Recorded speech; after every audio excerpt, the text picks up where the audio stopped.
আমি ক্ষমতার জন্য কথা বলছি না, ক্ষমতার জন্য সুষ্ঠু নির্বাচন চাচ্ছি না। জনগণের ভোট জনগণকে ফেরত দিতে চাই, জনগণের ক্ষমতা জনগণকে ফেরত দিতে চাই।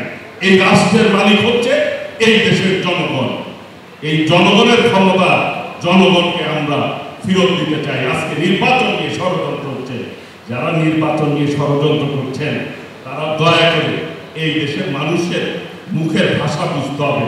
এই দেশের মানুষ 14 সালে, 18 সালে, 24 সালে ভোট দিতে পারে নাই।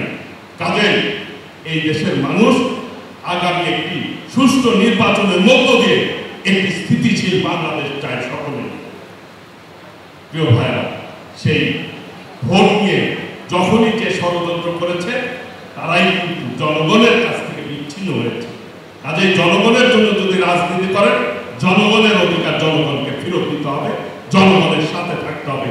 আগামী বাংলাদেশ হবে গণতন্ত্রের বাংলাদেশ, যেই বাংলাদেশে সকলে মিলে ঐক্যবদ্ধভাবে আমরা গড়ে তুলব।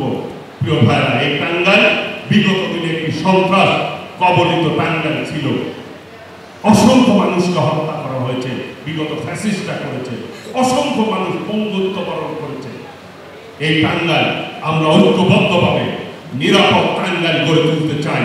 সবাইকে এক এবং ঐক্যবদ্ধ থাকতে হবে, কারণ ফ্যাসিবাদের দোসররা আবার ষড়যন্ত্র করছে এই দেশকে নিয়ে। কাজেই তাদের ব্যাপারে সজাগ থাকতে হবে। আমরা একটি নিরাপদ বাংলাদেশ চাই, গণতান্ত্রিক বাংলাদেশ চাই, জনগণের বাংলাদেশ চাই, যারা জনগণের জন্য কাজ করবে। এই রকম একটি সরকার আমরা চাই সকলে মিলে। যারা এই দেশের মানুষের উপরে নির্বিচারে গুলি চালিয়ে হত্যা করেছে, আজকে তারা বিদায় নিতে বাধ্য হয়েছে। আমাদের ভারপ্রাপ্ত চেয়ারম্যান দেশনায়ক তারেক রহমান যে আন্দোলনের নেতৃত্ব দিয়েছেন, আজকে বলতে চাই যে এই যে সমাজের ক্ষেত্রে সকলেই কিন্তু সকল অবদান রাখতে সক্ষম হয় না, বা মানসিকতাও তাদের এরকম থাকে না।